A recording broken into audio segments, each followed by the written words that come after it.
fears of losing their most powerful ally that has translated into a pathologically intense fixation on the U.S. presidential race. Now Europeans are bracing for an America that behaves like any other transactional superpower. Several officials expressed fears that Trump would turn America's NATO membership into a kind of protection racket, threatening to abandon Europe unless this ally offers better trade terms or that ally helps investigate a political enemy. So I report in this piece that the German Foreign Ministry is making contingency plans for the outcome of the American election in 2024. And they have plans for a Biden re-election, but I will tell you that most people in Germany and really most of the officials across Europe I spoke to do not believe Biden will be re-elected. They believe that Trump is going to win. Their plans for Trump's return involve trying to figure out how he will destabilize a wide range of issues, from Ukraine to NATO to climate change to tariff policy. And they're also trying to figure out who his confidants are, how they can get close to them.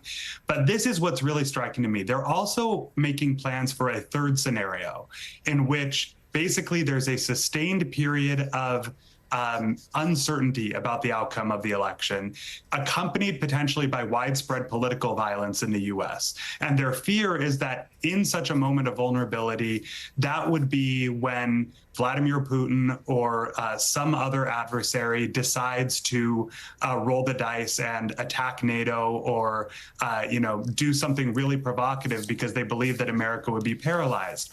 When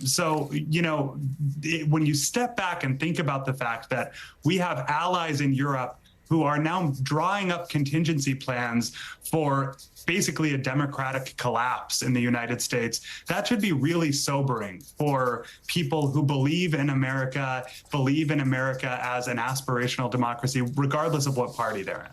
But what keeps Mitt Romney and Nikki Haley and John Bolton and Mitch McConnell and Rob Portman and Lindsey Graham and John Thune and Mark Esper and Sue Gordon and Gina Haspel and Chris Wray and John Kelly and Jim Mattis and Mark Milley from warning about what they surely have access to that would point to the same possibility as our friends in Germany? Those people at the highest levels of governments that are our top allies in the world, whose job it is to assess the state of the United States, where it could lead and what it means for the national security of their own publics, of their own countries, they are among the most alarmed people out there. And if they're alarmed, then certainly the group of people you listed are missing something if they think somehow this danger isn't at some DEFCON 5 level. And I think in addition to the national security potential dangers and ramifications, if they're worried about sort of American foreign policy and geopolitical stability, think about what people who are making bets on the financial future for the United States and the world are thinking. Because one of the things that McKay talks about in his article is that they said that they basically, if Trump is elected, our allies said, we will never trust you again. Maybe 2016 was a fluke, but if you elect him again, knowing everything we know, we will never trust you again. Well, what would that look like if it played out on a global financial stage? Because right now, the US dollar is the most trusted currency in the world.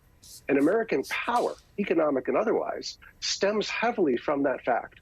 But if all of a sudden trust were lost in the stability of the United States, that would mean trust likely would be lost in the dollar. And what happens to this country when all of a sudden the dollar no longer becomes the reserve currency?